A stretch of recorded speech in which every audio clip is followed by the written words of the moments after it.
In this video, we are going to talk about how to model arithmetic sequences, which is what that is taking a word problem and being able to solve it using an arithmetic sequence. So, this example that I have here, a landscape architect is planning a flower garden. She decides to arrange the garden in rows, and for each row, the number of plants increase by 3. There are 6 plants in the first row. So for this first example, or first question it asks us, how many will be in row 5? Well, going back to a previous video's notes, we can establish an arithmetic sequence, explicit rule, or equation. And so how I'm going to do that is I'm going to say that A sub n is equal to the initial, which 6 plants in the first row makes it my initial value, or the first term, plus the common difference, which in this case is 3 each time. And so I'll say 3 times n minus 1. And so here is the explicit equation for this situation. Now to find how many will be in row 5, I want to find the 5th term, or how many will be in the 5th term. So what I'm going to do is, for n, I'm going to substitute the value of 5, and then I'm going to solve. And so 5 minus 1 is 4, 4 times 3 is 12, 6 plus 12 is 18. We want to make sure we put that back into context, and so we would say 18 plants. And so 18 plants will be in row 5. So moving on from here, the next question asks how many plants will she have total if she ends the garden after 5 rows. Alright, so in this situation, it's actually asking us for a total amount, or a sum. Okay, and so in order to do this, we're going to need an equation for the sum of an arithmetic sequence. And to do this, we're going to have the sum of however many terms, so in this case it's going to be after 5 rows or 5 terms, is equal to the number of terms, n,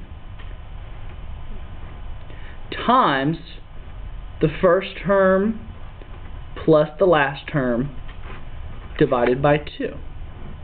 And so this is our equation for the sum of an arithmetic sequence. So now let's set it up using our current word problem.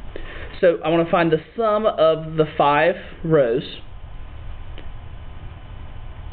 So n is 5. My first term, as it says in the problem, is 6 plants. The last term, so a sub n, in this case we're going to say a sub 5, which is the 5th row. And so in the 5th row from part 1, we know there are 18 plants. Divide by 2. And now we just simplify. So 6 plus 18, I'm having a moment, is 24. 24 times 5 gives me 120. And 120 divided by 2 gives me 60. And so once again, let's put it back into context. We know that there are 60 plants in my 5 rows. So she will have to go buy 60 plants because that is the total. Reading these kind of problems, if you see total, that means you're going to try to find the sum. So now let's look at the last example for this problem. If she plans for 70 plants total, with 18 plants in row 5, how many will she have in row 1? So in this, we're going to once again use our sum formula, but we know the sum. The sum is 70 plants.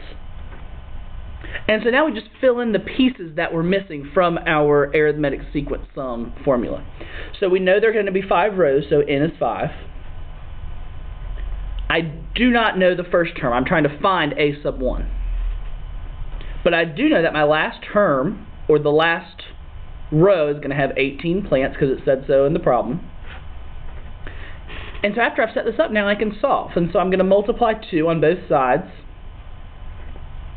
And this 2 cancels out of the denominator, and 70 times 2 is 140. And then I'm going to divide by 5. And I'm having another moment.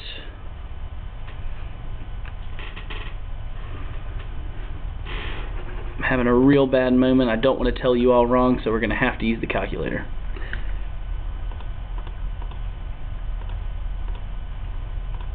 $28. Hopefully you all did that in your head faster than I did. Alright, and then I'm going to subtract 18 on both sides. And I'm going to get a sub 1 is equal to 10. And so what that tells me is there are 10 plants in row 1. Thanks for watching.